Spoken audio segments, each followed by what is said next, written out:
This is a hybrid meeting of the City Council. Members of the public can view this meeting live on Channel 8, the city's website and YouTube.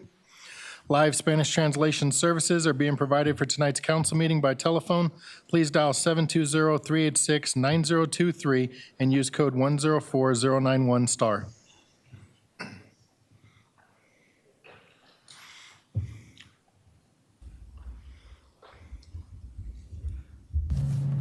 Se ofrecen servicios de interpretación en español del Consejo Municipal por teléfono. Marque el número 720-386-9023 y utilice el código 104091 #. Please be sure to unmute your microphone when speaking for the broadcast and recording. Tonight we have one presentation for Metro District Reform. We'll invite John Borgelli, Management Analyst, to give the presentation. Thank you, Mr. Mayor. Good evening, Mayor, Mayor Pro Tem, honorable members of the City Council. I am here tonight to talk to you, to give you an update on Metro District Reform. Can we get the, is that better? Oh, that's better. So our purpose tonight, five items. First, we'll start by reviewing the background and context, why we're here. We'll discuss previous direction that council has given to staff and what staff has done with that. We'll brief what staff is currently doing now. I have a few requests for council direction and additional information this evening, and from that, we will develop next steps. So again, we've all seen this slide several times, but just some historical context. Metro districts historically have facilitated Commerce City's development, particularly in the North Range, where a majority of those developments and that growth has been enabled by metro districts. And historically, over the past 20 years or so, since the North Range has really started developing, the city has prioritized development over strict oversight or regulation. And this has caused some unfavorable public sentiment towards metro districts, and is what led council to initially give staff direction to begin looking at what we could do to develop stronger oversight or regulatory measures. There are some obstacles to regulation. Service plans that are already approved by the city are set and cannot be unilaterally altered by the city. That is to say, if a service plan exists, if a metro district already exists, any new regulations cannot be enforced by the city on that district unless that district agrees to renegotiate the service plan, which could happen either if the district is willing to out of the goodness of their hearts, or if they have cause for an amendment to the service plan and have to negotiate that with the city. That would be a time when we could look at bringing these new regulations to bear on them. Additionally, increased oversight can increase costs to city. It'll cost us either time in terms of additional staff manpower and time to look at these, to enact these increased measures, or cost if we have to contract that out. And compliance by the districts can increase costs for residents of those districts. If there are increased compliance costs, if they have to retain additional attorneys, or there's extra burdens on them, they will pass that cost to residents. A review of timeline, I won't talk through all of this, but this is all of the touch points we've had so far, either engagement sessions we've had with stakeholders and the public, times we've come to council since the beginning of 2021 and talked to you, received direction, and that brings us to today and this current meeting and update. So to review, this is a very high level. This is by no means comprehensive of what's in our draft regulations. These are just some of the key items to pull out and talk about. The first is a debt limit cap and more detailed financial plan. This is in order to limit districts to what they need, and that debt limit cap is the lesser value of either 100% of the district's debt capacity or the total value of their proposed improvements. A mill levy cap, capped at 50 mills for debt repayment and 10 mills for operations and maintenance. And this is to protect residents from high tax rates. Repayment, a 35-year repayment term limit to prevent unilateral refinancing by the developer. The exception to this is if it is a resident-controlled board, they can vote to refinance. There's also a developer reimbursement limit capped at 80%, as well as IGA restrictions. The idea behind the IGA restrictions is to curtail those parent-child relationships. It would require city approval of all IGAs that a district enters into, and those are one of the vehicles by which they establish this subordinate relationship across multi-district structure, where one district remits all of its tax revenue to another district that remains developer-controlled in perpetuity. So these are some of the key areas that we are attempting to address in our regulations. So that brings us to previous direction we've received from council, particularly in the May meeting. We did receive negative feedback from the development community, particularly around the issue of subordinate debt, as well as the mill levy caps. And council in its direction sought to find a middle ground, that is to balance resident protections with the need for continued development. Really what we're looking for is a win-win. We want mutual gains that will create value, that will provide protections for residents as well as developers, that will keep our residents happy and protected from, from high tax rates and other abuses, while also still encouraging the development that continues to drive growth in our North Range. So how has staff responded to that in the past few months since that May meeting? We've engaged Economic and Planning Systems, EPS, to conduct a forensic and fiscal analysis of the regulations and model service plan that we took to council in May. They do have prepared, and it was in your packet, a preliminary report. We will get a more fulsome report later. Unfortunately, they were not able to join us this evening, but I can summarize the key findings and speak somewhat to what's in this draft white paper. They found that the mill levy caps, that 50 and 10 number, are reasonable. They're in keeping with what most other jurisdictions have. However, service plans should include the ability to adjust mill levy caps. And that's for the specific reason for Gallagherization of the mill levies. That is, if the state were to lower the assessment rate, the district should be allowed to increase its mill levy, if necessary, over the cap in order to offset what would otherwise be a reduction in their ability to collect what their financial plan says that they will. Also, that we should require more detail in financial plan. Typically, we do receive fairly detailed financial plans from the applicants, and if there's something that's lacking, that's something that we request from them. However, we don't actually lay out what we expect in the financial plan, so looking to incorporate language that speaks directly to that. They also recommended allowing 100% developer reimbursement rather than the 80% cap that's in this current draft, as well as pegging the interest rates and underwriting discount to current market conditions instead of setting hard numbers as the current regulations have it, I believe, respectively, 12% and 3%, or vice versa, 3% and 12%. Instead, pegging those to current market conditions to allow for flexibility as the market changes. So what action are we currently taking?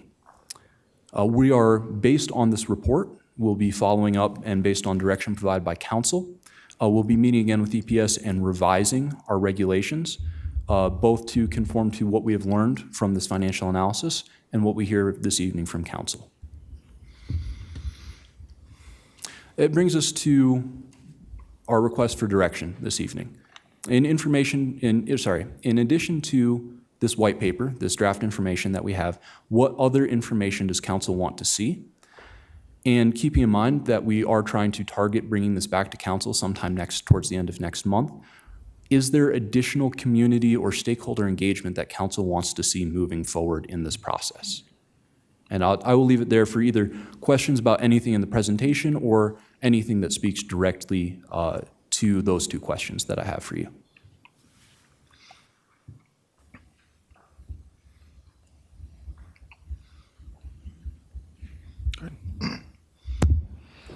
Welcome back, John. On the slide presentation, you mentioned increases costs. Weren't we going to exact mills to help cover the costs? Sorry, let me just flip back so make sure we're talking about the same thing. Are you talking about there in bullet 3, the increased cost for residents? Increased costs to the city. To the city, yes. We did talk about potentially having increased costs for application that would somewhat offset that. This memorandum, and I can't necessarily speak to what effect, if any, an increased application cost would have on a developer's willingness to, and that isn't something that we saw in the comments, that is not, so that would, let me start that sentence over again. Based on what we have in the draft regulations, we did not receive any comments from districts or developers that they would not favor increased application costs to offset that. That is correct. So it's okay. Yes. Sorry, that was a lot of words to say it's Yeah. okay. Backwards. Okay, so EPS, I am disappointed that they can't be here tonight. I like many of their suggestions, and I was also curious, since they're the consultants to Fort Collins, how Fort Collins is able to enforce their Metro District regulations, which are, they're really in the vanguard in terms of the Metro District regulations that they have put in place in recent years. Do you have any idea of what, how Fort Collins enforces their Metro District? Because there's so many different aspects of it, from the bond to doing actual infrastructure as promised, et cetera. Ma'am, I do not know specifically how Fort Collins does that. That is definitely something I will bring up with EPS, and they will be able to attend our next session and can provide a better answer. I can say that currently, with our current staff and capabilities, that is something that we would have to look at contracting out to an outside party to conduct that sort of review without budgeting, creating additional positions to do that internally. Okay, and under key findings, I think a key finding in the EPS report is specificity, that we need to include specificity in our Metro District regulations so that it's very clear when a service plan agreement is completed, that the developer knows what the expectations are for what they are to accomplish, and we have a clear understanding of costs and so forth. I entirely agree. That's all for now. And since this was to be a study session, are you suggesting that we are to review the materials that we received and then inform the staff about what it is that we like from them, or are we getting more feedback from the staff as well during this process this evening? The intention for this evening was to see, in addition to this information, if this answers your questions, or if this raises new questions, or what additional information you would like to see moving forward. Did the attorney who drafted the regulations for us, the draft regulations, is he here tonight as well? It's behind you. Yes, he is. Okay, thank you.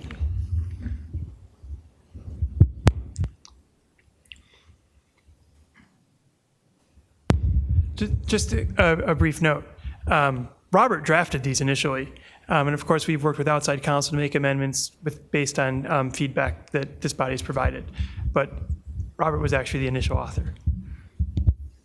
Okay, that's actually good to hear, because initially he wasn't sure that he could get that finally honed on this. So it's good that he did it. In fact, we did have a study session in August of 2021 where we gave additional direction, and Mayor Huseman had many suggestions for our regulations in that meeting.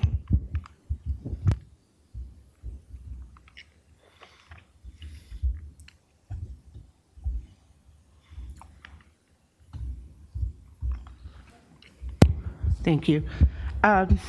So under obstacles to regulation, increased oversight can increase costs to the city, and compliance could increase costs for residents. To me, that's kind of a dog whistle to say that we don't want increased oversights.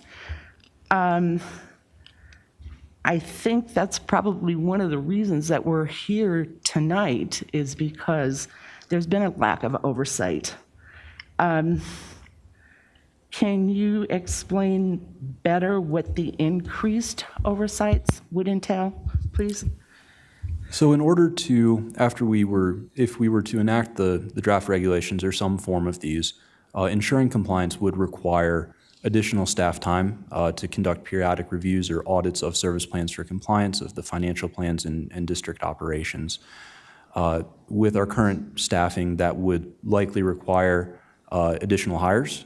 And again, that's not to say that we can't or are unwilling to do it.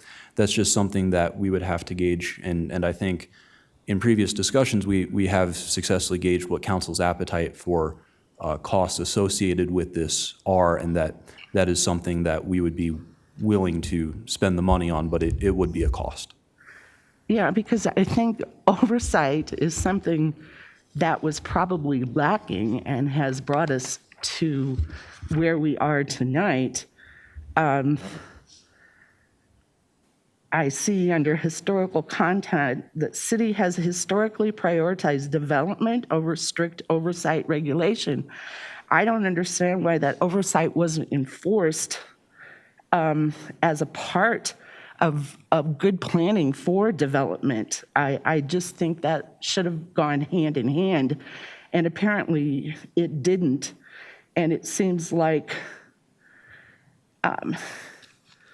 that the developers have had the upper hand in all of this, and again, brought us to this point tonight. I particularly noted one of the words that you used under a previous direction, and that was abuses. And I think that that says a lot. The other thing that I had a question on was, there's actually a lot. This is such a complex topic, and it has great impact on the future of our city. Key findings, they said that the mill levy caps are reasonable. Service plans should include ability to adjust mill levy caps. I want to know why the developers want that right over all of the other tax collecting entities, such as the water district and the fire district and the school districts who serve our community. Why would the developers want special treatment over others? It's not necessarily special treatment over others.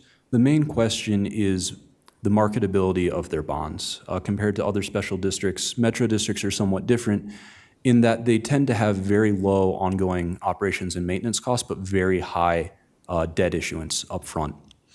What this adjustment would allow would essentially be when the state, if the state decides to lower the assessment rate for taxes, would allow them to increase the mill levy, their mill levies collected by the commensurate amount to ensure that their revenue collection stays neutral, that they don't lose money and are then able to continue to meet their debt obligations.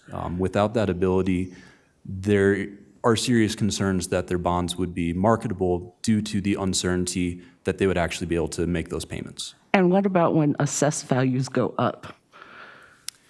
When assessed values go up, that's a good question. Metro districts, based on our current draft regulations, would not be required to lower as long as they're still within their cap, within that 50 mils. They would not be required to lower to offset. They would be able to collect surplus if they were attempting to retire their debt earlier or make additional payments. It is certainly, if it's already over that 50 mil cap, it's been adjusted for Gallagher and the assessment rate goes up, we could include language to ensure that they then reduce by an equal amount. So the reduction would be insured, but with market values going up at an exponential rate, why can't they take that money that they're getting, this extra money, because of the market, and bank that for a later time when the market could possibly go down. I don't understand that. And then I also don't understand why they want to allow 100% developer reimbursement when 80% is the recommended amount. To answer your first question, with the increases in assessed value over time, that's typically accounted for, obviously not with entire precision, but in the financial plan provided and their debt repayment schedule. They do year by year show their prediction of what market rates will be and what the total assessed value of the district will be at that time in order to determine that mill levy number. As to your second question about the developer reimbursement, the feedback that we have received both from the development community and in the EPS white paper is that they do not find a strong enough rationale to not allow developers to recoup all of their initial investment and to only cap it at 80%. Well, it seems to me that they are making money off of their sales, and so to me the 100% just does not make sense as a recommendation. Seems like there's so many other questions that I have, but I can't think of them right off the top of my head. I really appreciate the presentation, though, and thank you for answering my questions.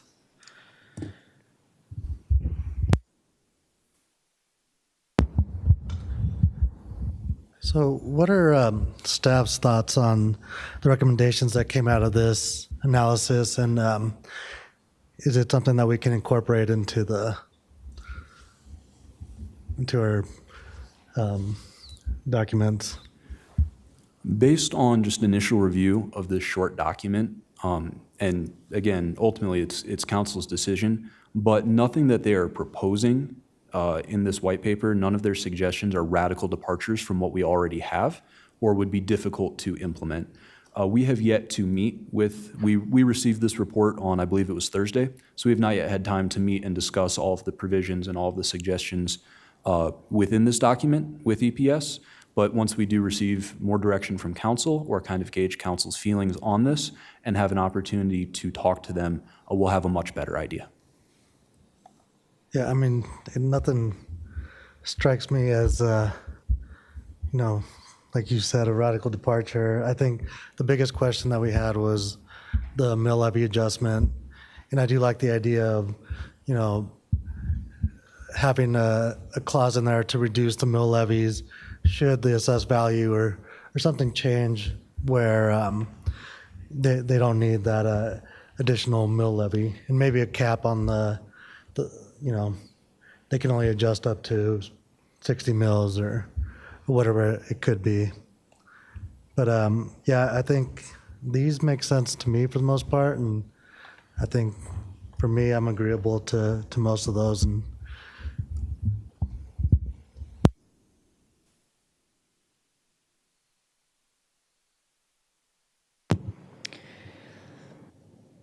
I'm largely in agreement with Councilmember Madeira. The one thing that I had requested the last time we talked about this was the ability for an adjustment in the mill levy. And it looks like EPS has suggested that restriction is unreasonable, and that kind of coincides exactly with my previous opinion. And there are some other minor kind of adjustments that they're suggesting in terms of language, but as you said, not a huge departure otherwise. But I'm largely in support of what they've suggested, specifically because they agree the mill levy adjustment's important. Thanks.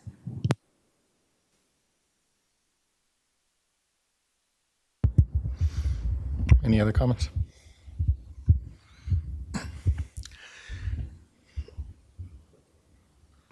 Councilmember Douglas? Yes, I'd like to know if we have to have metro districts to develop and grow. I know one of our first developments in the north was River Run, which is, I think, one of our most magnificent developments in the city. Large lots, beautiful homes, no metro district, beautiful park there, Turnberry Middle School, and it was done without a metro district. And so I'm wondering, going forward, have we gotten ourselves into a trap here? Just anticipating that we have to have metro districts? I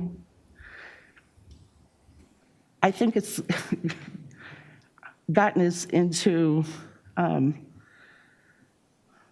more trouble than it's helped us. And I'm being straight to the point here. And I think that's something that's happened in Colorado, all over the place. We're not the only ones who are facing this conundrum that we've got here. It's, like I said, it's happened across the state. And it's kind of like that we've just gotten on the merry-go-round and we've stayed on there because we're expected to. And I'm just questioning all of this. How did we get here? And is this something that we have to continue on down this road?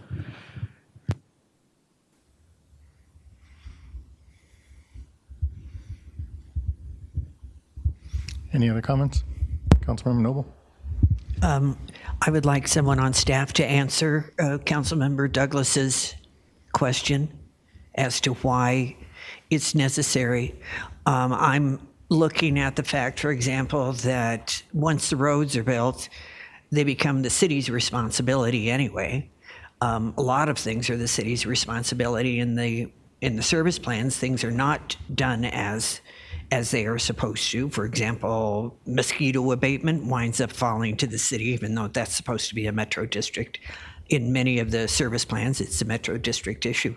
But why do we need metro districts at this point if we aren't able to enforce the service plan, if we're not able to review their financials annually, if there have been demonstrated cases of metro districts taking advantage of unsuspecting home buyers and homeowners, then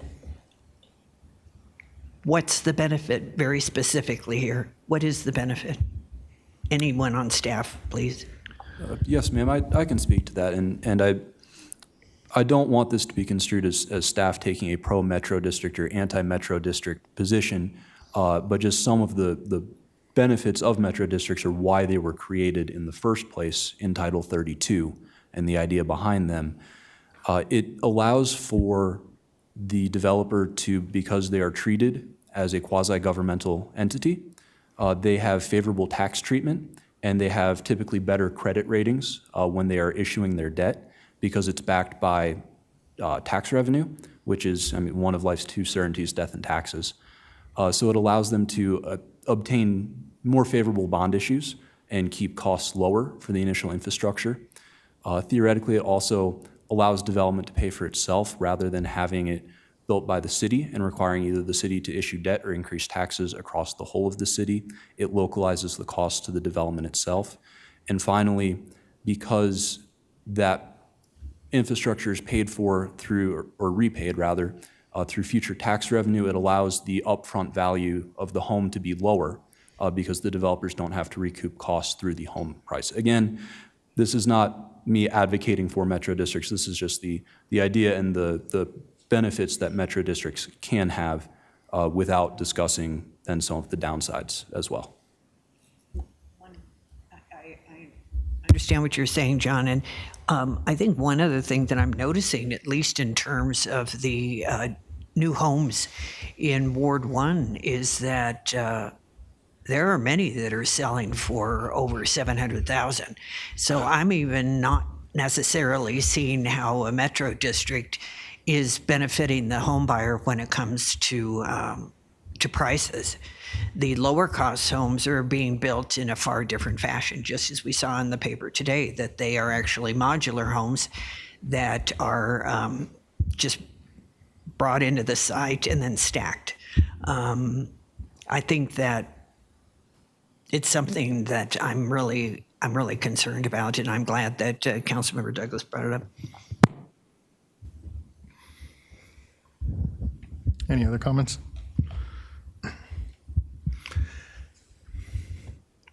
I think that the best course of action we could possibly take in this juncture in our city's history is an outright ban on metro districts and be done with it. You know, there's everybody who says, well, you got to have a metro district in order to build homes. And it's just not true. Colorado is one of the only states that utilizes metro districts. Between 2015 and 2020, the state of Texas issued 4 times as many home permits for construction as the state of Colorado. They did it without metro districts. They even did it without an income tax. The state of Florida issued about 3.5 times as many building permits in that same time period, again without metro districts, and again without an income tax. Arizona, North Carolina all issued more building permits for single-family homes than the state of Colorado in that time period, and again, all without a metro district. I think that's a great analogy that we got on this merry-go-round and we can't get off. And it's true. They've become a clutch that everybody is just hung up on. Clutch. They've become that, and it's going to take somebody being decisive enough to say no more. Metro districts are operating in a manner that takes advantage of homeowners on a daily basis. It is a proven fact. We see it in our own community. There's a court case right now in Adams County for a metro district in the city of Thornton. There's a lot of documents in discovery there. Unfortunately, we were not able to get the documents out of discovery. However, there was one document that came out of that, which is a response to a motion to dismiss. And I want to read this line right here. Can't believe they bought that garbage, Ford bragged, after Thornton staff recommended approval. And what had happened is an engineering firm had been hired to come up with a justification for the amount of bonds that the Metro District wanted to issue. And that's the direction that it went in. The engineering firm was hired to come up with a justification for the amount of bonds that the Metro District wanted to issue.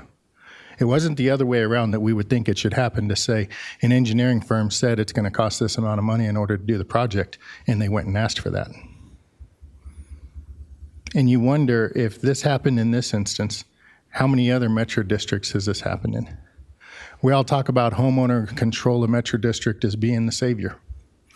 There are affidavits from all the board members on that metro district that money was spent by a developer without their knowledge.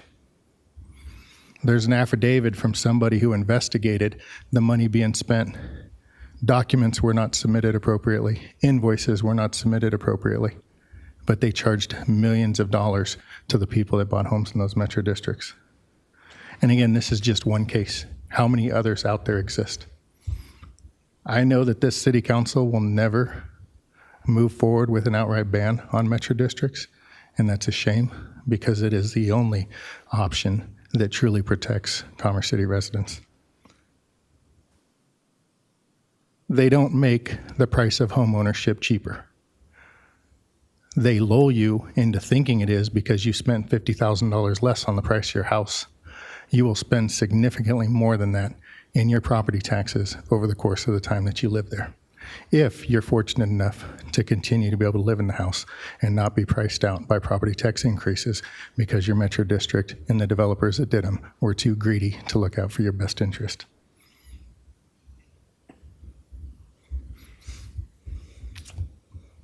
Any other comments? Good. So I think, oh, sorry, was that to me? Sorry. Yeah, good. Sorry, John.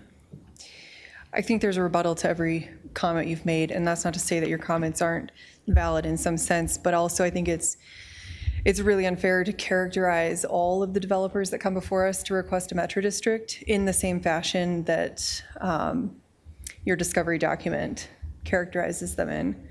We're talking about lots of different entities and people, and it's not fair to say they're all the same. I think you're closer to a ban than you think. And I personally think we need to get off dead center. If a ban is what you want, I think someone needs to make that motion and bring it, and then we'll see what the repercussions of that are down the road. However, if that's not the direction of this council, I think we need to come to an agreement on what service plan we can live with as a council. One way or the other, I see us at a juncture. I agree with you. But continuing to toy with developers as they come before us and request all kinds of different development approvals. And maybe we're going to change the service plan, maybe we're not, maybe we're going to make it impossible to sell your debt. Let's just make a decision, whichever direction that is. So interested to see if we have a motion come before us in the near future on a ban.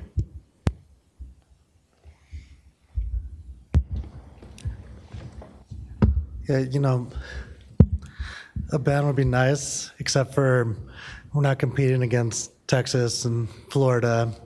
We're competing against Denver, Brighton, Thornton, all the metro area here. And, you know, if there was a ban, we still have to come up with another mechanism for funding. You know, you mentioned Texas. They're paid by oil and gas. They got different income sources that we don't have. You know, same with Florida. They have a wealth tax. No income tax, but, you know, they have different ways of funding these that aren't available to us. Just like we have metro districts that actually are available to them because Disney has one, and that's how they funded their parks. So, you know, it's, I think the point that we need to get at is we know that it's not perfect. We know that it probably will never be perfect, but we got to put those guardrails in place to try to make a balance where we're still going to be able to have development, to have protections for the people that are moving in. And, you know, probably both sides at the end of the day are going to feel lose-lose.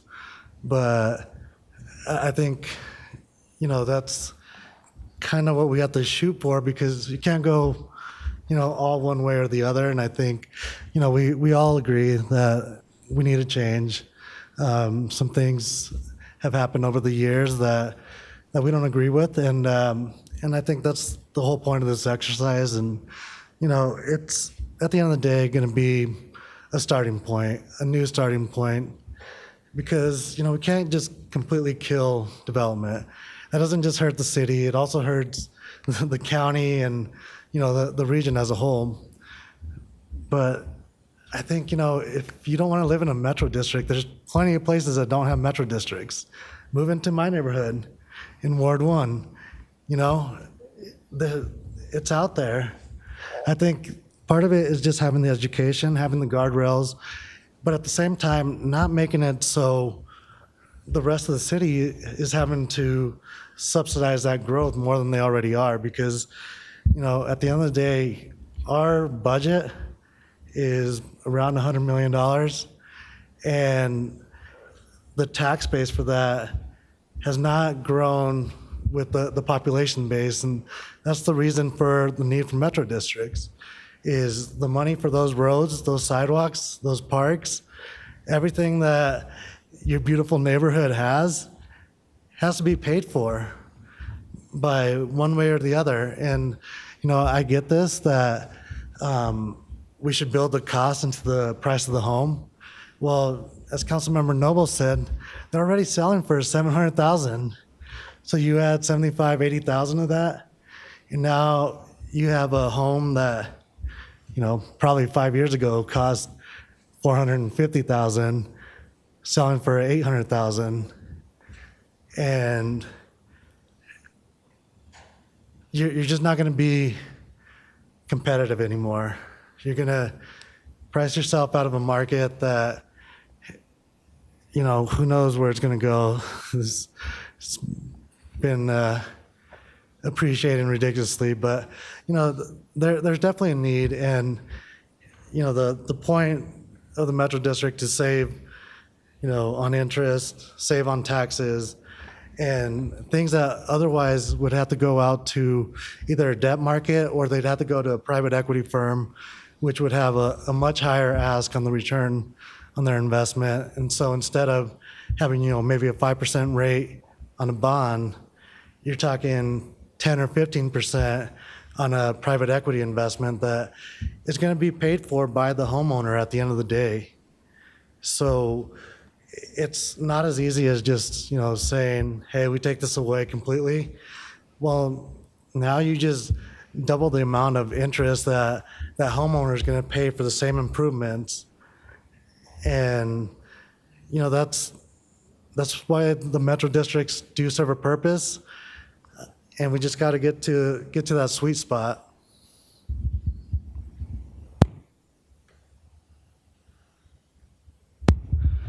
So we're saying that housing prices are out of control, pretty much. I mean, a house that used to cost $200,000 now costs $7,000. And why is that? What drove that market up? A lot of it has to do with people who had a lot of money who came in and bought houses for cash and drove the competition up. And so a house that is costing $700,000, where's that money going? And who's getting it, and where's this money going? And how did we get ourselves here where we are today, where a house that should cost $200,000 is costing $700,000? I know it's market driven, but unfortunately, the people who have figured out how to beat the system have taken advantage of it and driven a lot of people into poverty where they can't even afford food, heat, cooling in the summertime, any of it. And we see our tent populations doubling. It's an epidemic now. So where's that money going when somebody buys a house for $700,000? And I know that people take advantage of the market. They drive prices up as far as materials, so on and so forth. But the buck's got to stop somewhere. And I had not even thought about a ban. I would like to explore that possibility. I would like to look at all aspects so that we make the very best decision that we possibly can. It can't be done tonight. And that's why we need to spend some time on it. But maybe we're the city that leads Colorado out of these circumstances where we've been lobbied into believing that we have to accept what the wealthy are giving us. Shouldn't be that way. Bless you. Councilmember Noble.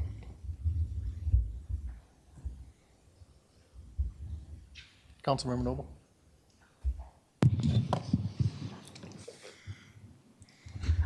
Okay, so if I bifurcate and put a ban over here, and then I talk about what is in the EPS documents, and I'm going to do it that way right now for the time being, and also go back to something that Attorney Tanaka said to us during our deliberations previously, and that is only 1% of new Metro districts are parent-child, and that all Metro district attorneys are advising against parent-child districts. So I would like to go back to that, and that we get rid of parent-child districts. White Bear, Ankle, Tanaka, I don't know if I have all their names in the right order, have probably maybe even a majority of the metro districts in Colorado that they oversee. So I do appreciate that comment.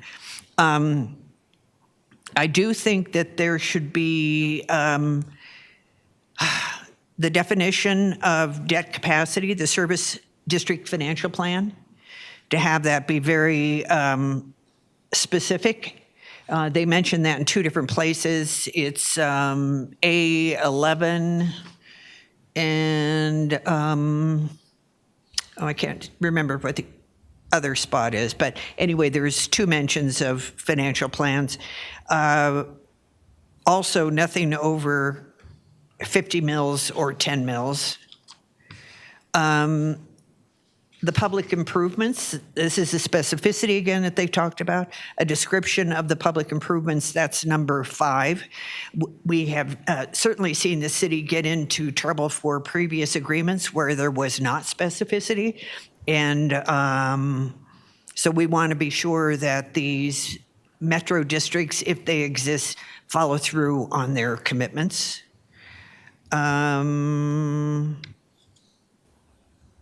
There was comment about the regional improvement mill levy.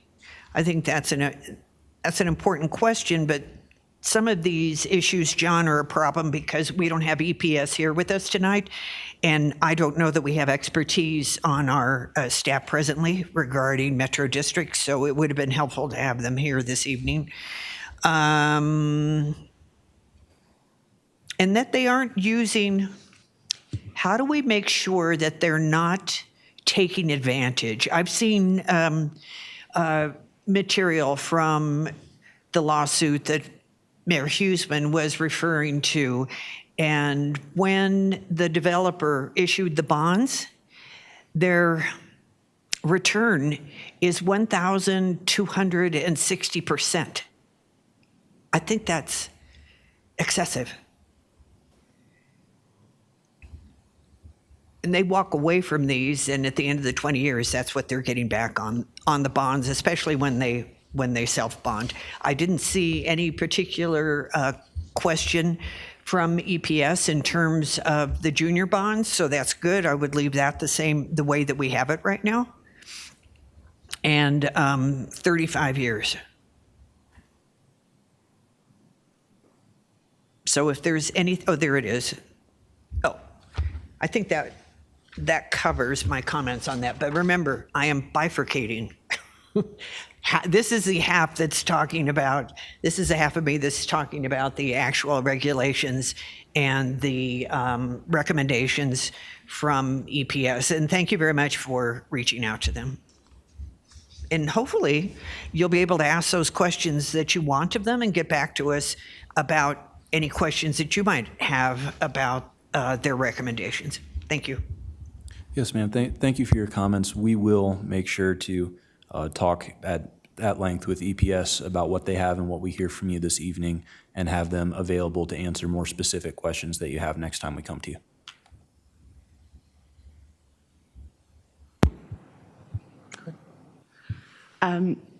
Which document were you referencing, Council Member Newell?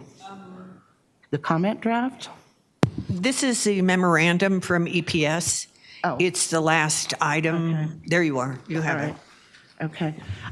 It would be really nice that when council, any member of council is referencing a document, to maybe slow it down just a little bit and reference the page so that other members of council can really follow along and get a clear picture of what the other person is talking about. I would just really appreciate that, since, I mean, that's what a study session is for. So that would be helpful to me anyway. So thank you, and thank you for the questions that you just asked, Council Member Noble. Can I go back to Wynn for a minute? The other financial plan is on page 3 under contents B4 financial plan. And I mark that as a yes also.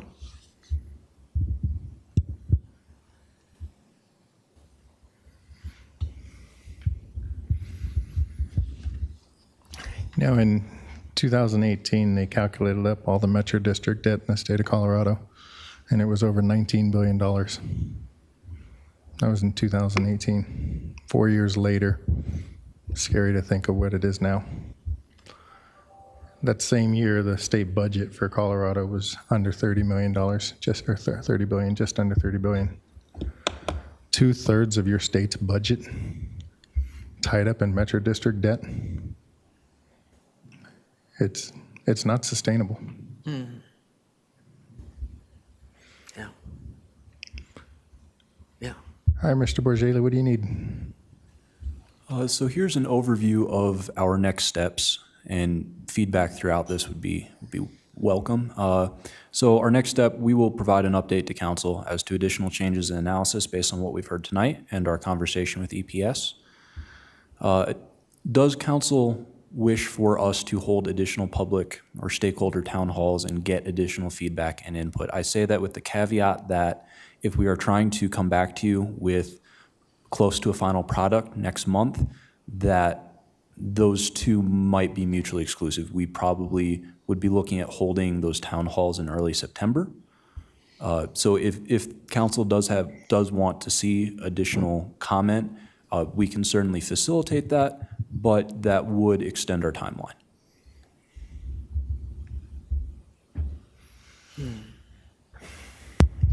I'd rather see the timeline extended and have public input and to have them participate in the process. That would be my feeling. Yeah.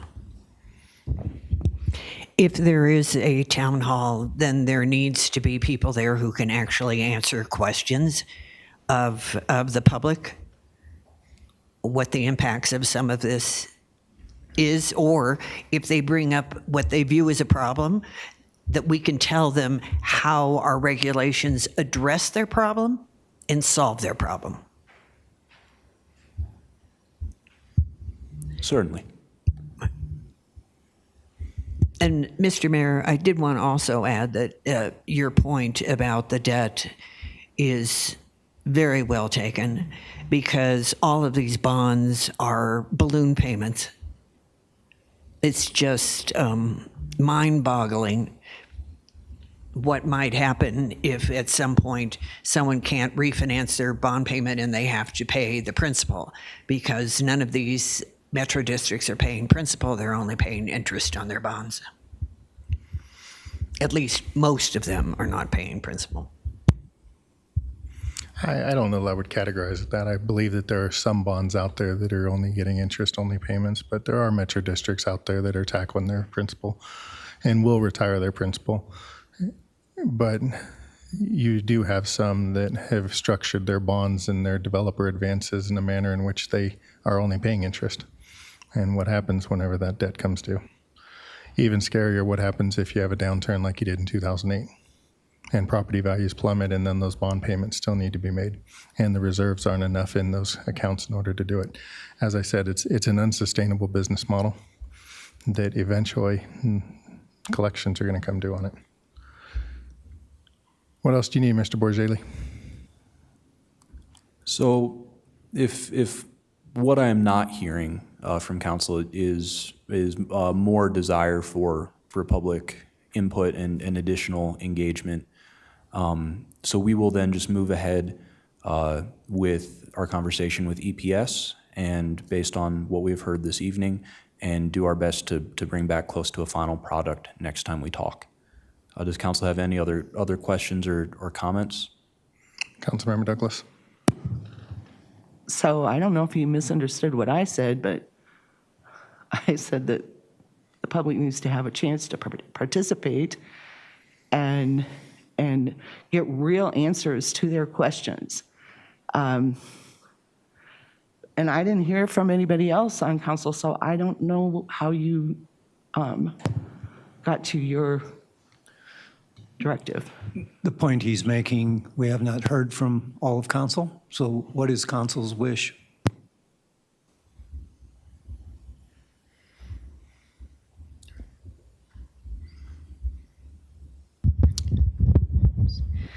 I agree. I think the public should be able to give some feedback as well and let the community get involved as well. Other opinions? Councilmember Grimes? I'm okay with moving forward with EPS and staff bringing back an updated, amended version. Thanks. Yeah, I think I'm okay, with staff bringing it back an amended version, the EPS's comments. I think we tried the town hall. The only way that these things work is if we have a small group of representatives from, the citizens to come and kind of represent the larger group, because otherwise you get too many people bringing things forward that, it's hard with just 9 of us to gather all our thoughts and get direction on something. So, when you have 100 and 200 people in the room trying to do the same thing is next to impossible. So I think at this point, the best course forward is just to incorporate the comments and let's move this to the meeting. Councilmember Noble? John, do we have any pending service plans, any service plans in the pipeline? We do have one service plan that is currently pending staff review. And when would that come before the city council? Thank you. Trent Robinson, management analyst. We have one outstanding Metro District service plan at request of the applicant. We have not brought that forward to council pending the discussion on the regulations and reforms.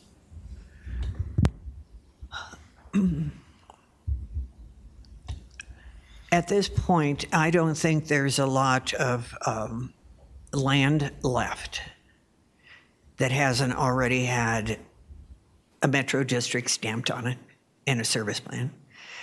The fact that we have one out there is more than I expected.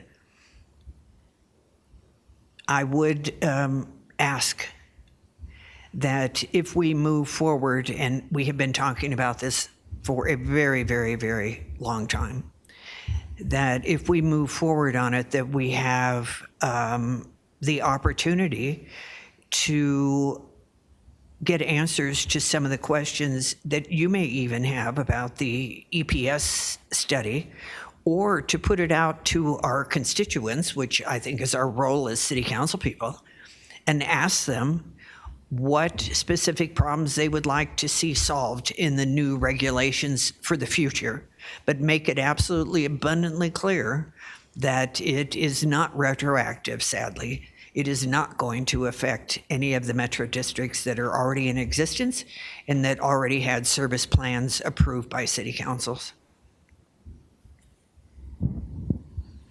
So I can move forward, but I do need the information from the EPS people to be present, since we don't have the attorney who wrote our regulations on staff any longer. Councilmember Hurst? Yeah, for me, I think it's important to hear from the EPS folks and have a good discussion and ask some of the questions that I think have either been asked tonight or been insinuated that need to be asked before. But I don't want to exclude, public comment after that. I really think it's our due diligence to have a good discussion about this, because I think there's valid points on many different sides of this discussion. One of the first things that I can think of is that was kind of tangential of what the mayor was talking about was, we talk about homeowner controlled districts as being the savior. And I do think that's a much better situation if those homeowners are educated fully about how the system works. But it's before it's turned over to the homeowners, where's the regulation there? That to me is highlighted. There's things that are there that does protect, but we need to make sure that those protections are there. And one good example as to why is what the mayor has pointed out about that. court case is that, you know, yes, you're getting stamped estimates, but is that being checked by anybody else to ensure that that infrastructure is being built at the appropriate cost? There are several other things that I want to sit here and list, but I think it's good discussion to be had. And I think if we have public comment before that discussion, we're kind of shortchanging our process, because I think as a council, we need to better understand what that report says after getting some good questions about it, and then we can move forward from there.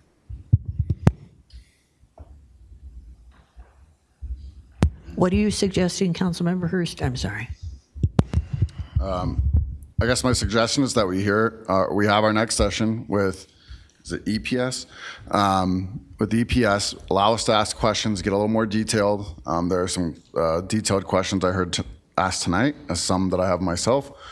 But I don't want to exclude public comment beyond that. Like, after that meeting happens, that could create a necessity for us to hear from the public again, because there could be information learned and perspective gained. And I'm not saying we have to have a public meeting after that, but I don't want to exclude it. It's not one or the other. I would like to hear from and have that discussion with EPS, and then decide if we would like to have a follow-up public meeting about this topic.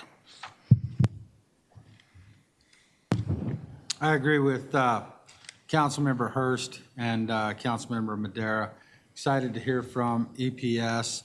I didn't see anything that totally shocked me this evening, so I'm looking forward to continued dialogue. We need to change some things. I agree with that. I just want it to be a balance that's good for everybody.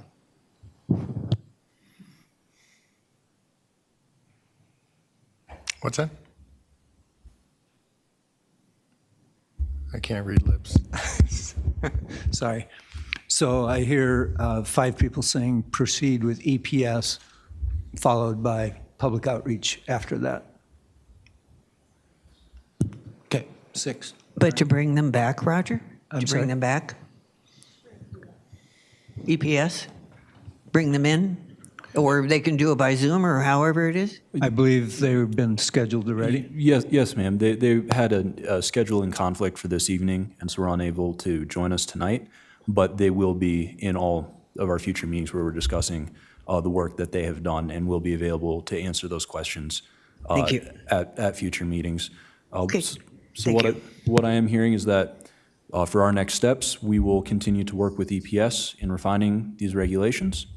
We'll bring them back to council targeting the end of next month, have our discussion there, hopefully have what's close to a final draft prepared, and then take that to public comment immediately thereafter before bringing it back to council for a vote, if that's generally correct. Sounds right. Then that is how we will proceed, and pending further questions from council, that concludes my presentation. Thank you, sir. Appreciate your time. Mr. Tinklenberg.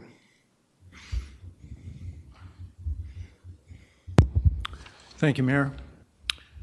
Just a few quick updates. With community development, we're at 172 active entitlements, applications, I should say. And then 646 residential permits have been issued year to date. And that would equate to about 3,000 population for DOLA estimates. Inspection staff have conducted 21,473 building inspections year to date.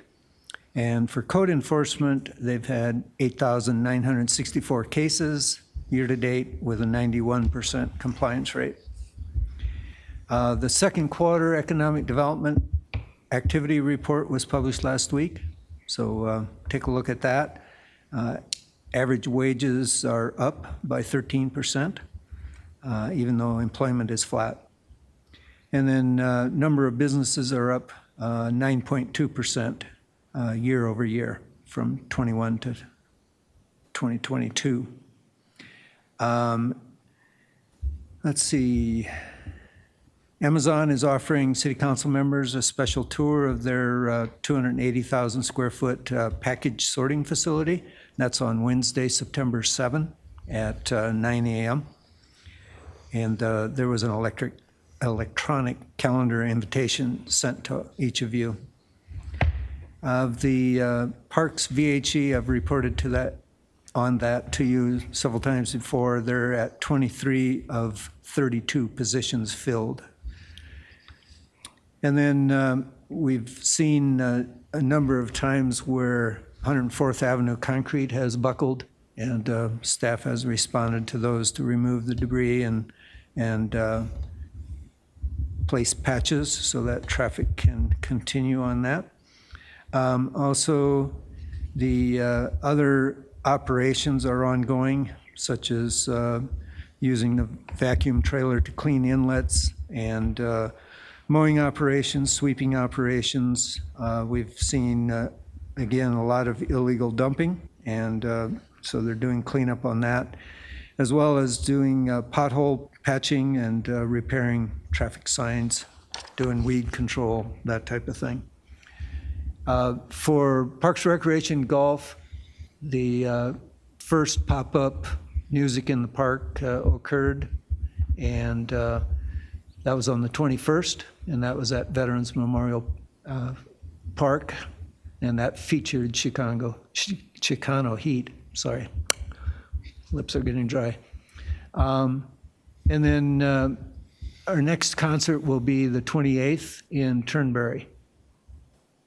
And that's Cremando Salsa. I'm terrible with Spanish, so I don't know if that's the right pronunciation. But that's my report for today. Thanks, sir. Does anybody have any questions for Mr. Tinklenberg regarding his report? Councilmember Noble? Does Public Works have an understanding of what's causing the repeated buckling on 104th? My understanding, and I will look to Deputy Rogers to clean up after my comments, but my understanding it's a combination of heat and moisture getting under the roadway itself. Why this particular area of Commerce City? I would imagine there are some expensive soils, but do you know anything more than that, Deputy City Manager? No, sir. But I think in generality, you are correct with heat and moisture getting under that section of the roadway. If there's an interest by council, we can always take that question back to our Public Works to get you a response.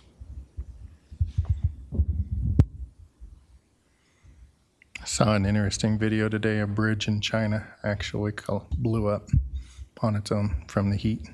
Just sometimes it happens. That's concrete for you. If you don't make sure that the temperature of the concrete going in is correct, you don't make sure the slump is correct, and you don't make sure that all your groundwork is 100% correct, 10 years down the road, this is what you get. So you're saying, Mayor, that it's possible none of those things occur. Some of those things did not occur when that road was put on 104th. I just don't know why it's happening in that particular area versus other areas in Commerce City. I know that heat is causing these issues right now. No, I'm not saying that it wasn't laid down properly. I'm just saying that there's a lot of variables that go into concrete beyond just mixing some sand and some lime and some rocks and some water together and doing it. There's a lot of things that go into it, to include the temperature it's delivered, things of that nature. All across the world, concrete is buckling, and the temperature, and it happens on hot days, and it causes the expansion and it causes it to buckle. It's just one of those things. You can minimize buckling by making sure you control all those variables, but you're never going to prevent it from 100% happening. It's just the way it is. So you either deal with concrete buckling, or you put asphalt out there, and then your trucks rolling down the asphalt end up putting those nice little ruts that you see as you go out through the Central Valley of California and places like that. It's hot. It's over 100 degrees out there. Roadways don't like it whenever it gets that hot. And then you get all those cars pounding on it, and you get all those trucks pounding on it. It's just the way it is. But we're seeing it happen in other places. I am aware. I was just in other areas in Commerce City. You'll have to answer that for me. Do we have other buckling in Commerce City? Yes, sir. We are seeing that, not to that extreme. We are seeing buckling. We are starting to see some extreme cracking in various roadways. We do have a request of that in our 2022 budget reappropriation crack seals so that we can prevent to that level extent of buckling, but it's not uncommon to the points the mayor brought up. Yeah, we do have a lot of crack issues too. All right, thank you. Councilmember Douglas. Thank you. I've had a lot of people ask me if we're going to go back to doing our outreaches that we were doing every year. So there were 2 of them that were done every year, and I know that the president of the Cultural Council had been talking to Parks and Rec, and they wanted to consolidate it to do music in the park, but people are asking about the outreaches. They really look forward to those, and I haven't heard any word, and it sounds like the Cultural Council and Parks and Recs kind of decided that they weren't going to do that anymore. So have you heard about that? There was a fair amount of discussion about that, I want to say 2 years ago. I don't remember exactly. And the decision back then was to go to additional music in the park, activities instead of doing outreaches. So we're at the direction of council on that, but we were just going with prior decision not to do outreaches anymore, but instead focus on music in the park. And if I may, Roger, to supplement that, it is at the music at the parks where you'll find that there are different outreach events, no different than what those individual aspects. Because to that point, what we did find was when we had the music in the park, we actually had more participation and interaction with our community. For instance, this most recent one, we had over 500 attend, where we did not see that similar type of touch point with our community when we were just doing those outreaches. So this has been primary focus for us operationally for staff because we're getting the most touch points in our community.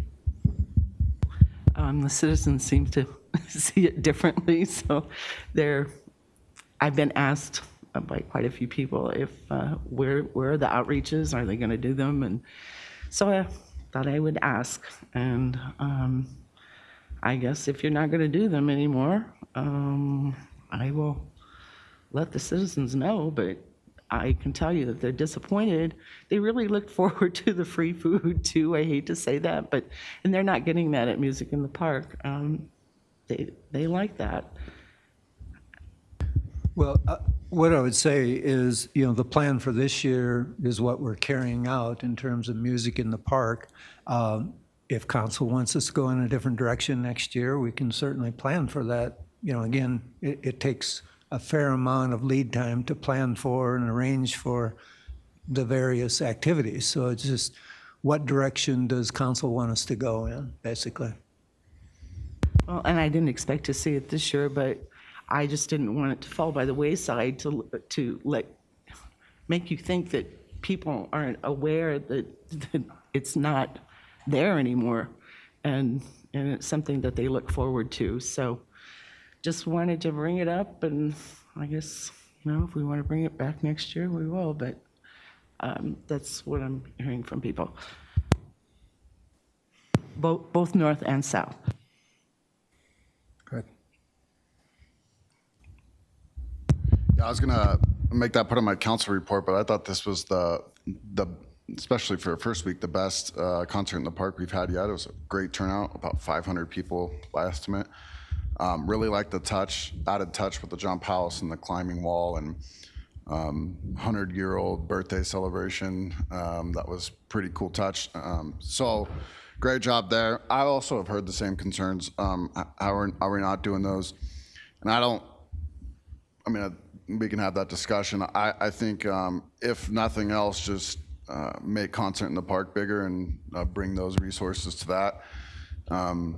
I'm not opposed to more events. I think it's fun to bring the community together for sure. But 4 in a row in July and August, I know that we delayed concert in the park this year to try to get out of the monsoon season where we're getting rains every night, because we were getting halfway rained out or rained out a lot of times in these. And so I think just trying to adjust the schedule and get it to where as many people can participate as possible would be great. But if this year if the indicator of this week is how this year's concert in the park is going to be, we're going to have quite a bit of growth in those events, and so that's going to be a good thing. And I think the city's participation, at least from my point of view, was well noticed because I thought the addition of those extra amenities was pretty cool.